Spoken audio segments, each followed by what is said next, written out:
নতুন একটা ভিডিওতে তোমাদের সবাইকে ওয়েলকাম আমার চ্যানেলে। চলো আজ কি বানাবো দেখে নাও। আজ বানাবো আলু কাবলি। এখানে নিয়ে নিয়েছি লঙ্কা, জিরে, ধনে, গোলমরিচ। তারপর আমি একটু ওপর দিয়ে নুন ছড়িয়ে দিয়েছি। তারপর শুকনো খোলায় এগুলোকে ভেজে নিয়েছি। তারপর আমি আলুটাকে আর মটরটাকে সিদ্ধ করতে দিয়েছি। তারপর শুকনো খোলায় যেগুলো ভাজতে দিয়েছিলাম সেটা একটা মশলা করে নিয়েছি, বেটে নিয়েছি।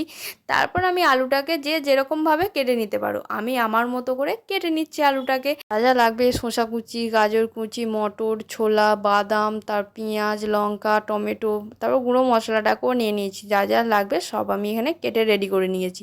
তারপর এখানে আলুটাও কাটা হয়ে গেছে। তারপর আমি এখানে মটর কড়াইটা দিয়ে দেব, তারপর ছোলা কড়াই দিয়ে দেব, তারপর আমি এখানে পেঁয়াজ কুচি দিয়ে দেবো, তারপর বাদাম দিয়ে দেব, তারপর আমি এখানে গাজরটাকেও দিয়ে দিচ্ছি, তারপর শসা কুচি দিয়ে দিচ্ছি, তারপর একটু টমেটো কুচি দিয়ে দিচ্ছি, তারপর লঙ্কা কুচি, তারপর গুঁড়ো মশলাটাকেও দিয়ে দিচ্ছি, তারপর একটু লেবু দিয়ে দিচ্ছি। ভালোভাবে এটাকে মাখিয়ে নেবো। যখন স্কুল যেতাম তখন এগুলো 2 টাকা 5 টাকার প্রচুর বিক্রি হতো। টিফিন হলেই আমরা টাকা নিয়ে চলে যেতাম।